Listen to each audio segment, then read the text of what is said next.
The world dissolved into pixels of light, and when the solidity of reality reformed, I was at the center of it. The cherished youngest son of the powerful Sterling family. And my brother, the one even the household staff felt entitled to scorn. The protagonist of my own creation. Witnessing it firsthand was different. The casual cruelty I'd sketched with a few keystrokes felt utterly different when it was the daily reality for a living child. After that day, the Sterling heir was inconsolable for anyone else.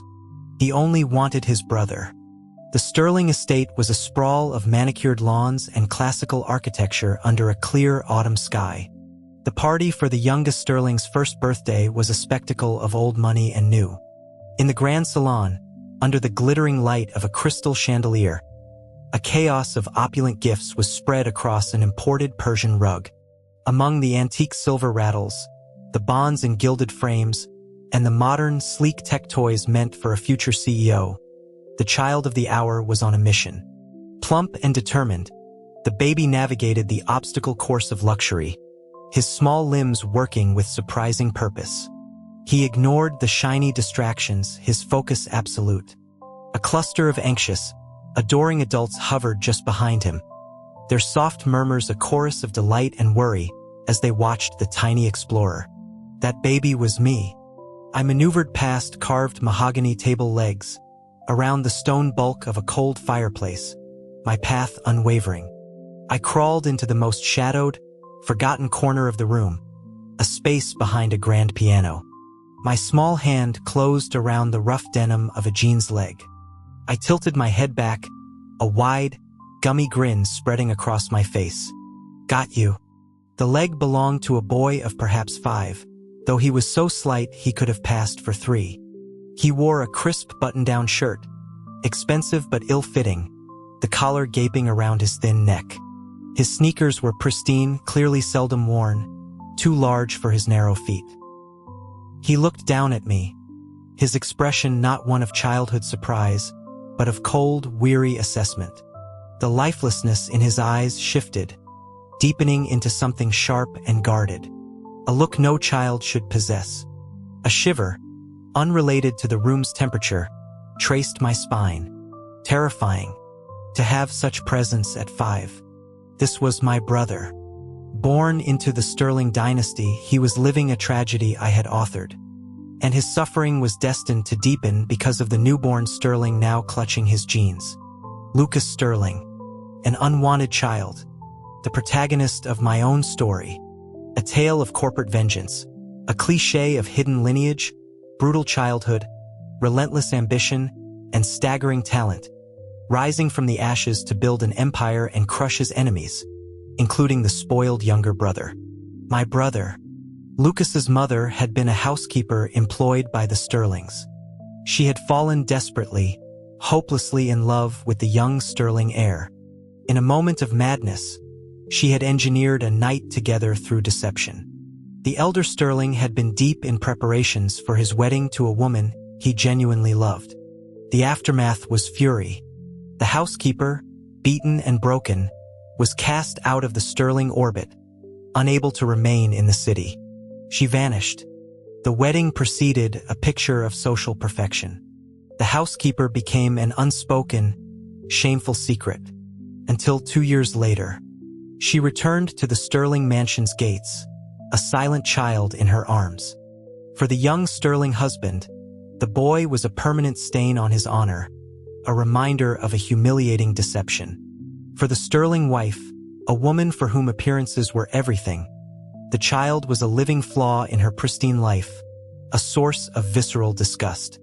The child's existence within those cold, elegant walls was a foregone conclusion of misery. The adult's resentment inevitably seeped into the treatment of the innocent boy. Then, years later, the youngest Sterling, Leo, was born, pushing Lucas's suffering to its peak. A child's malice can be more creatively cruel than an adult's. With the subtle, unspoken permission of the grown-ups, Leo Sterling grew unchecked. His torment shadowed Lucas's entire youth, until the protagonist broke free and forged his own path. Of course, as the protagonist, his origin was never that simple. Lucas was not a Sterling by blood. The true product of that ill-fated night had not survived infancy. Lucas was a replacement, a discarded infant given a cursed name. His true father was a titan of the tech industry, a fact that would later fuel his ascent. And upon reaching the pinnacle of his power, Lucas Sterling ensured that Leo Sterling met the most gruesome end imaginable. The thought turned my blood to ice, because now I was Leo Sterling. The Sterling heir had chosen his brother at the birthday celebration. After that day, he demanded no one else. His face would crumple, tears would stream, no consolation worked. He would refuse his bottle, little stomach growling, until his brother was brought to him. Then the tears would stop. He'd grab the bottle himself, holding it with both hands, drinking with frantic gusto. I would finish with a shuddering, milk-drunk sigh, my eyes seeking the small, silent figure stationed by my crib. I'd reach a chubby hand to grasp his sleeve. A flash of cold disdain would cross the boy's eyes, but he never pulled away. Not with so many watchful eyes in the room. I poured all my effort into this clumsy, infantile diplomacy. Ba, I would coo, the only sounds I could manage. Thankfully, I'd arrived early. There was still time. Time to rewrite Lucas's childhood. To avert my own doomed finale. I would not become that monster. I would be good. The morning of my first day of kindergarten, I wrapped my arms around Lucas's legs in a theatrical fit. Years of this performance had honed my skills. Playing the helpless child came without a shred of guilt now. I tilted my head back, letting my eyes well up. Compared to the frail boy of years past, Lucas had grown. He was still slender, but his clothes fit now. He carefully pried my fingers loose, his voice a practiced, gentle tone. We talked about this yesterday, Leo. Be good. I'll pick you up after school. I made my lips tremble, ready to unleash another volley of tears. He frowned, a sliver of genuine impatience breaking through the calm. I instinctively swallowed my sob, the words changing mid-breath. You'll really come? Lucas nodded. I waved a forlorn goodbye, trudging after the nanny to the waiting town car. Only when the door shut did I let out a quiet sigh. He was formidable, my protagonist. Even at this age, the aura he could project was unnerving. Despite my all-out campaign of devotion, offering him the best snacks, the newest toys first, he remained cordially detached. Sometimes, when my clinging tried his limits, his mask would slip, revealing a glimpse of something icy that made my heart stutter.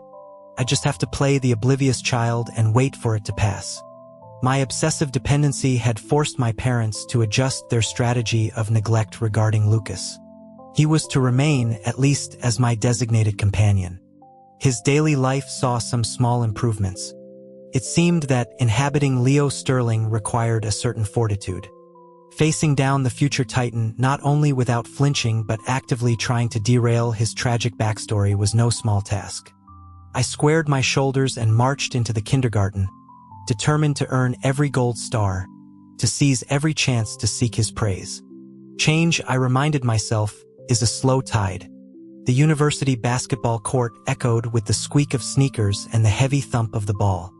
As I gathered my bag, a hand closed on the back of my jersey. Where do you think you're going? Ethan's voice was all mock offense. I shrugged him off. Home. Let go. We're just getting started, he protested. Best of 3 isn't decided. We got a reservation at that new brew pub, remember? He was annoyingly persistent. I finally had to push him away with a laugh. I've got plans, man. Ethan's brow furrowed, his tone turning teasingly suspicious. What, you got a girlfriend now? I didn't answer, just grabbed my stuff and jogged away. It was Lucas's birthday. I had never missed one. As an adult, Lucas was already building his own empire, having gracefully extracted himself from the Sterling Web years earlier. Thanks to my lifelong, unwavering campaign of brotherly admiration, his relationship with the family was strained, not the scorched earth war of the original plot. The black sedan was idling at the curb. In the driver's seat, Lucas was a study in controlled elegance, his dark suit impeccable, a stray lock of hair falling across his forehead. Seeing him triggered my automatic, deeply ingrained appreciation. I slid into the passenger seat. He leaned over to secure my seatbelt, his fingers brushing my temple. His voice was a low murmur.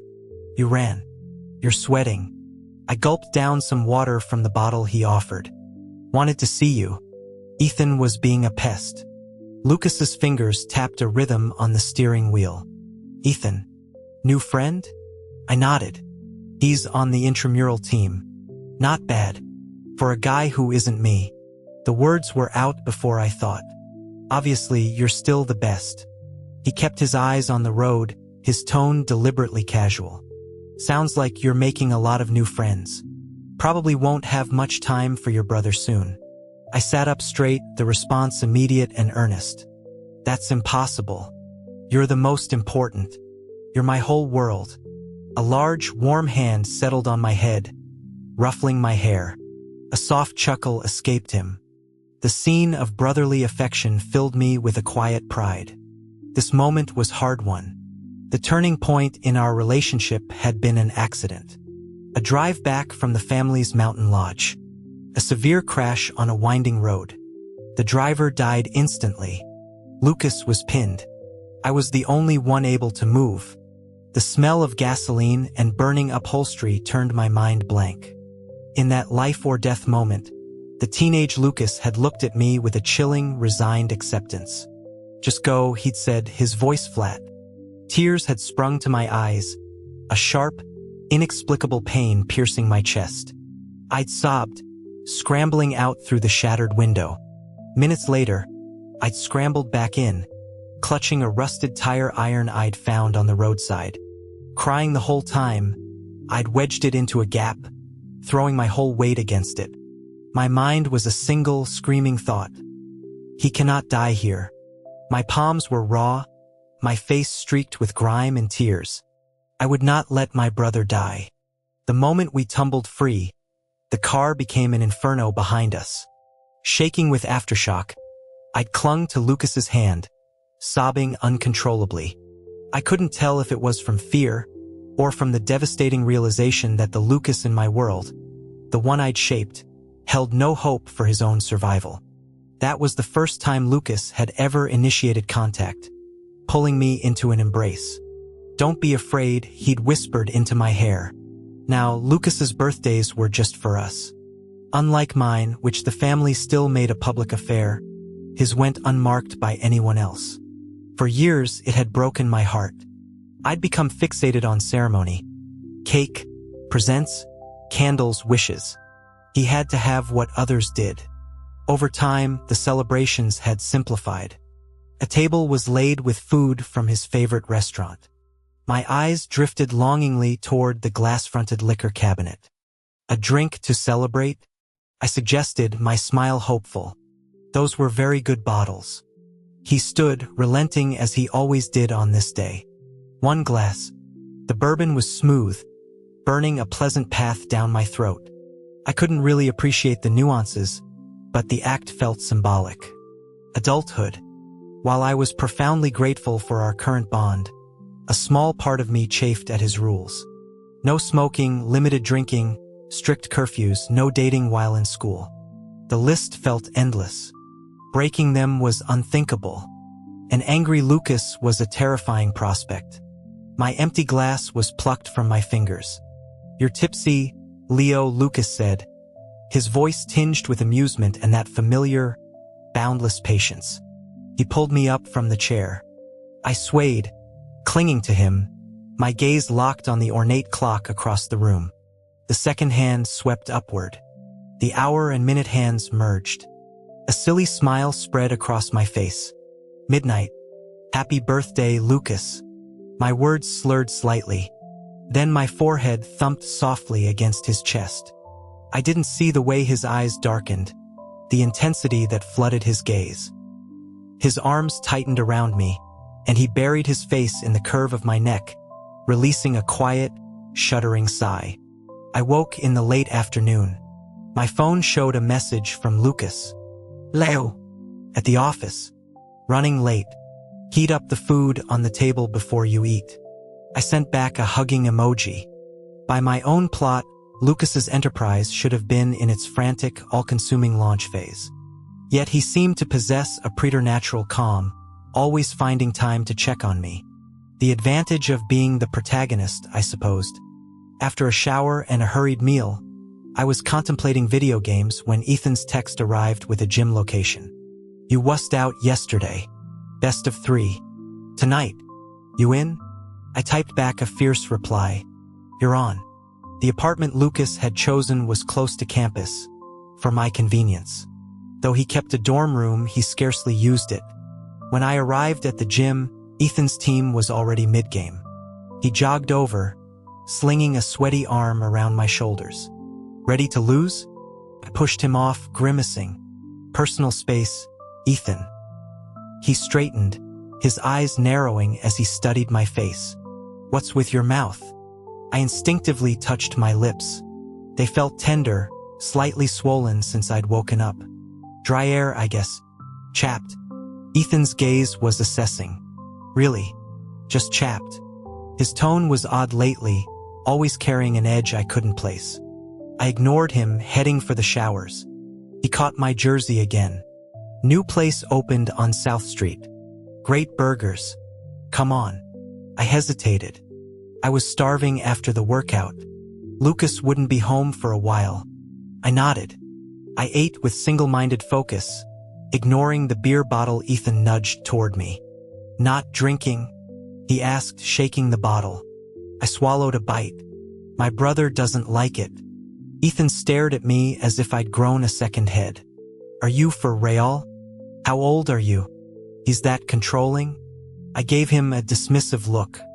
You wouldn't get it. The meal stretched into drinking games I was terrible at, fueling my competitive streak. By the time we stumbled out, the night was deep. Standing on the sidewalk, I blinked in confusion at the distant office buildings. Their windows now dark except for the scrolling LED signs. Good night. Good night. A spike of panic. What time was it? I fumbled for my phone. The screen stayed black. Dead. I eased the apartment door open, hoping the darkness meant he wasn't home. The first thing that hit me was the acrid scent of tobacco. My stomach dropped. Lucas almost never smoked. It was a sign of a mood blacker than any I'd seen. The living room was lit by 2 dim table lamps, their light carving his silhouette out of the shadows. Lucas stood with his back to the windows, still in his work suit, an aura of deep cold radiating from him. The tip of his cigarette glowed like a beacon in the gloom. I cleared my throat, my voice small. You're still up? A shower of ash fell silently into a crystal dish. His voice, when it came, was devoid of inflection. Why didn't you answer your phone? I took a hesitant step forward, feeling like a child awaiting punishment. I'm sorry. My battery died. I didn't notice. The silence that followed was thick enough to choke on. Just as my anxiety peaked, Lucas moved. He stood, a tall, imposing figure. No replies. No calls. Out all night. He took a step toward me. I've been sitting here, thinking. Where were you? Did something happen in some place I don't know about? Another step. His hand shot out, gripping my chin, forcing my face up. The smell of bourbon on my breath was undeniable. I see. And you drank. I blinked, all arguments deserting me. I fell back on pleading. I'm sorry, Lucas. I didn't mean to worry you. He released my chin as if it burned him. His expression was granite. Don't call me that. What? Brother. The word was a shard of ice. Don't call me brother. Since it clearly means nothing to you. I can't control you anyway. The slam of his bedroom door was a physical shock. I stood frozen in the sudden silence. Fear twisted in my gut, followed by a sour wave of self-pity and a strange, aching hurt. He hadn't used that tone with me in years. My revived phone buzzed violently, a cascade of missed messages and calls flooding in. Leo, where are you? Are you coming home? Don't be out too late. Text me. Leo, answer your phone. The guilt was a physical weight. I threw the phone aside and buried my face in a pillow. The sky outside the lecture hall was a bruised purple. A classmate nudged my arm. "You've been in a fog all day." I sighed, leaning back. Just thinking. About what? If your brother was really mad at you, how would you fix it? The guy grinned. "Easy. Let him get it out of his system. Have it out. A real argument clears the air." A real argument? With Lucas? I'd be incinerated. I sent Lucas a string of apologetic emojis. They vanished into the void, unanswered. Ignoring Ethan's latest invite, I headed straight home after class and waited.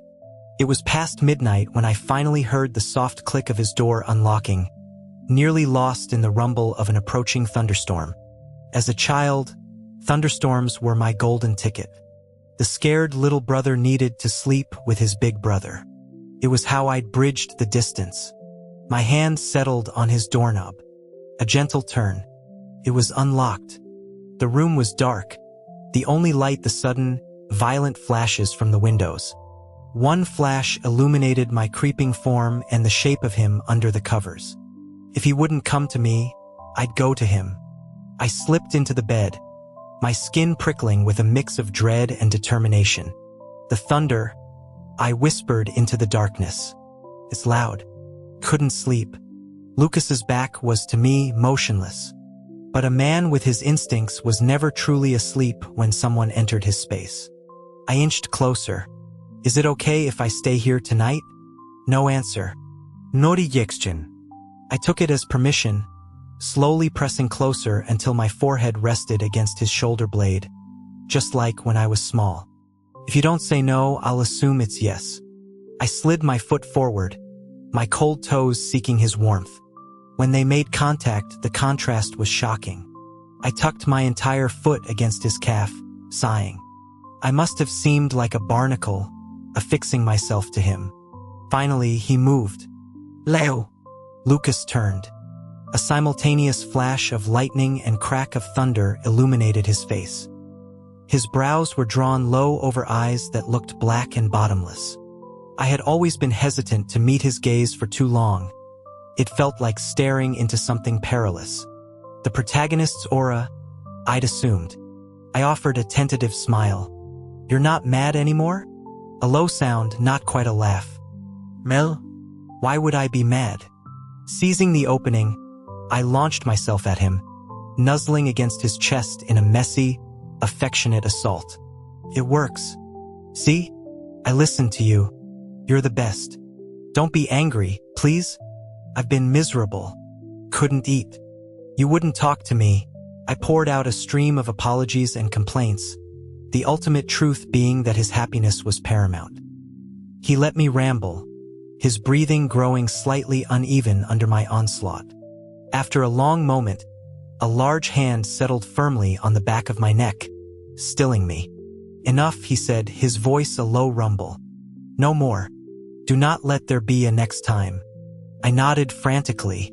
To avoid the expected corporate battles, I'd chosen art history and cultural management. Let my brother handle the dirty work of empire. Our department's annual showcase was approaching. As a fully committed devotee, my project was a series of intimate, candid photographs exploring fraternal bonds.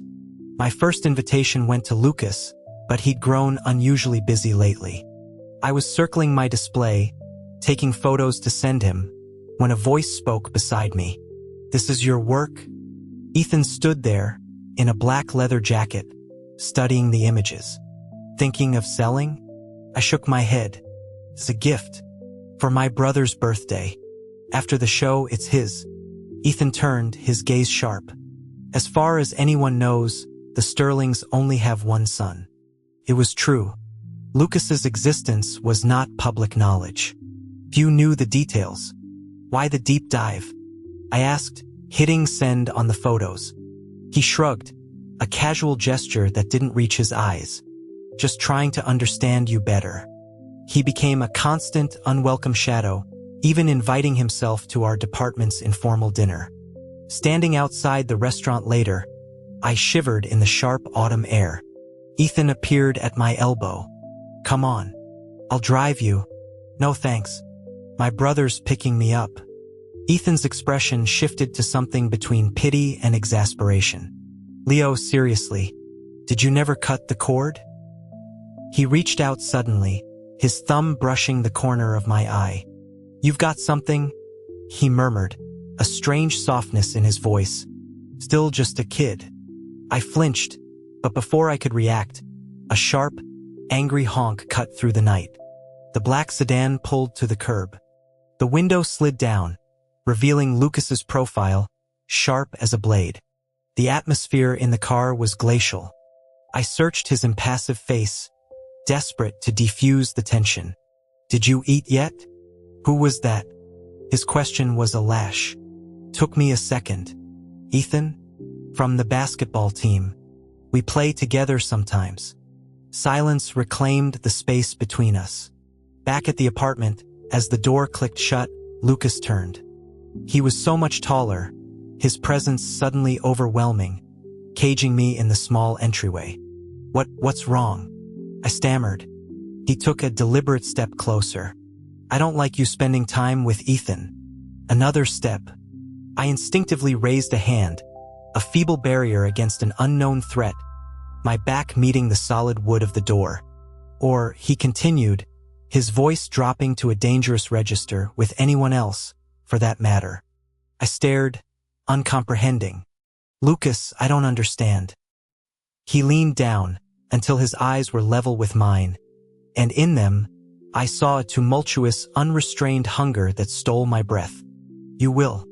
Then his mouth was on mine. It was not a brother's kiss. It was claiming, desperate, consuming. The rational part of my mind shattered. This wasn't in the script. I shoved against his chest with all my strength, tearing my mouth away, gasping. Are you insane?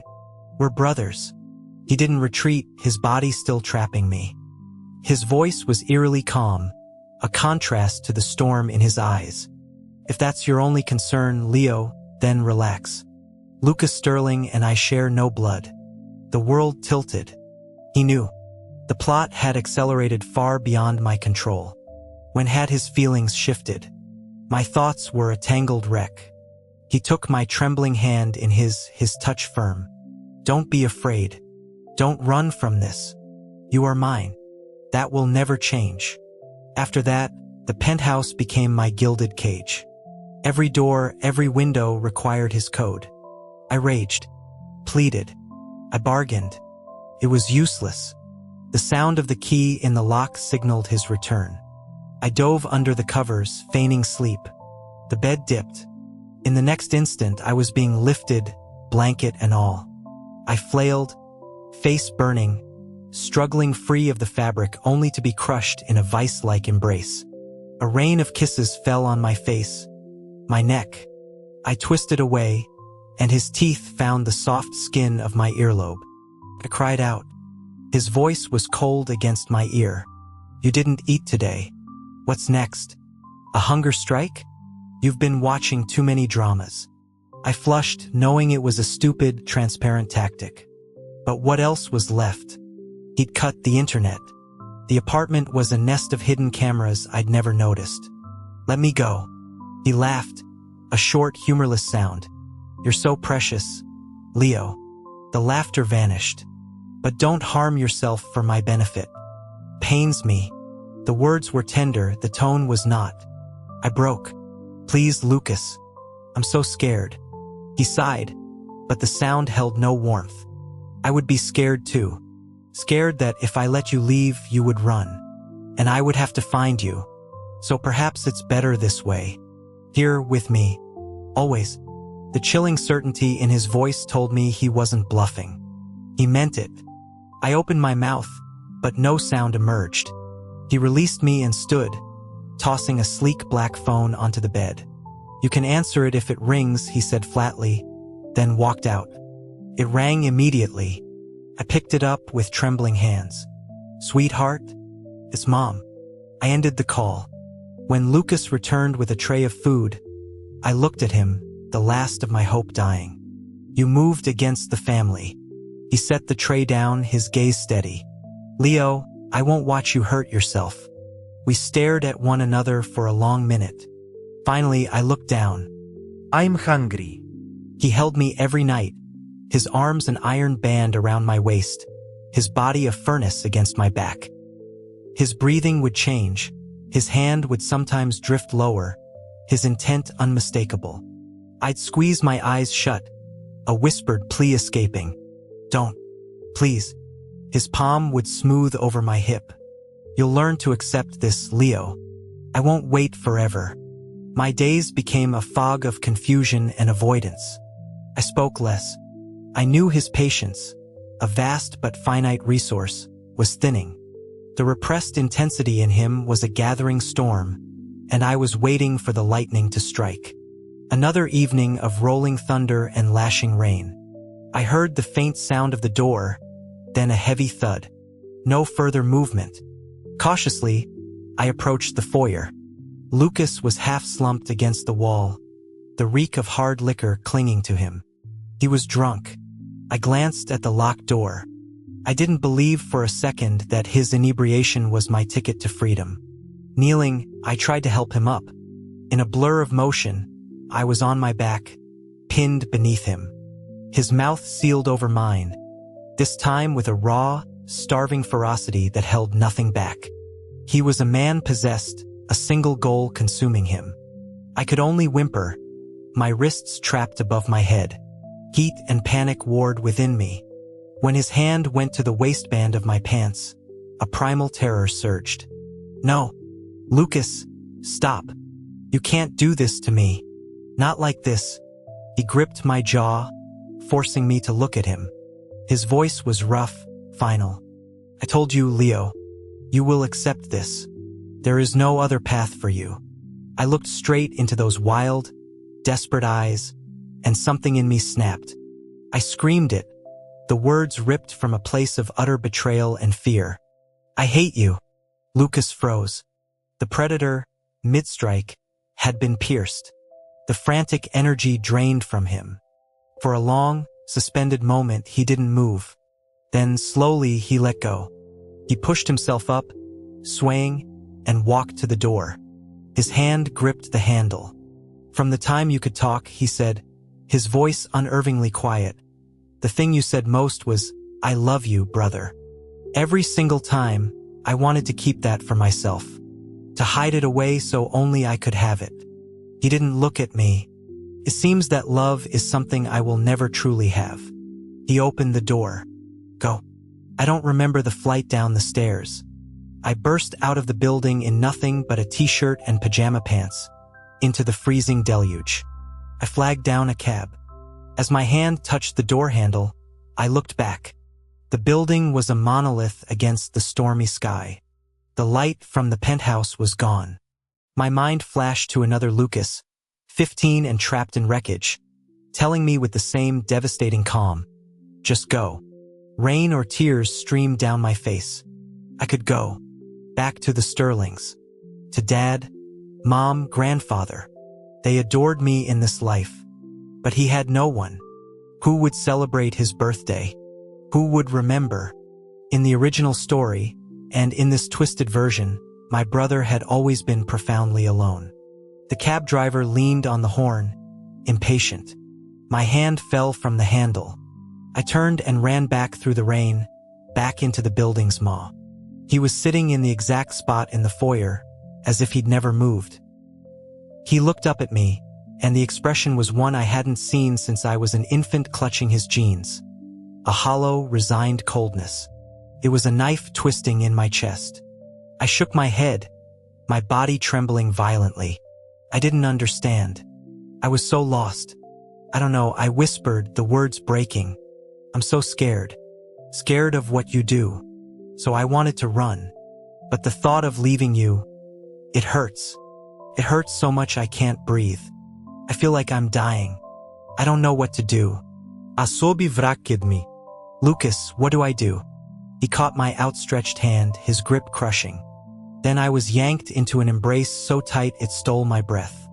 I felt the frantic beat of his heart against mine. Don't be afraid, he murmured into my soaked hair.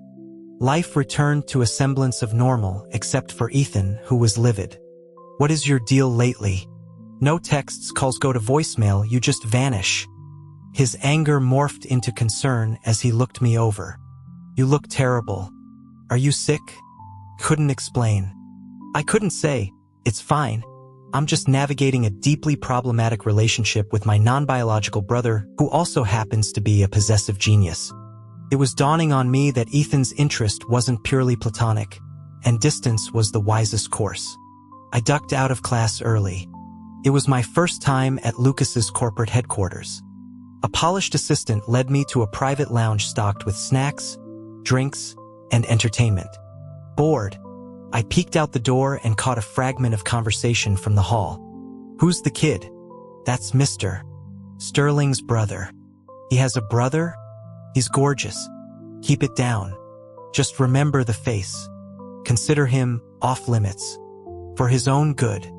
I retreated to the sofa, pulling the drawstrings of my hoodie until my world narrowed to a slit. Through it, I saw Lucas enter. I yanked the cords loose, my face hot. "Meeting over?" He sat, pulling me into his lap. "Running late tonight. Would you stay? Keep me company?" I mumbled into his shoulder. "Like you'd let me leave anyway." His laugh was a soft vibration against me. His lips found mine in a sweet, lingering kiss.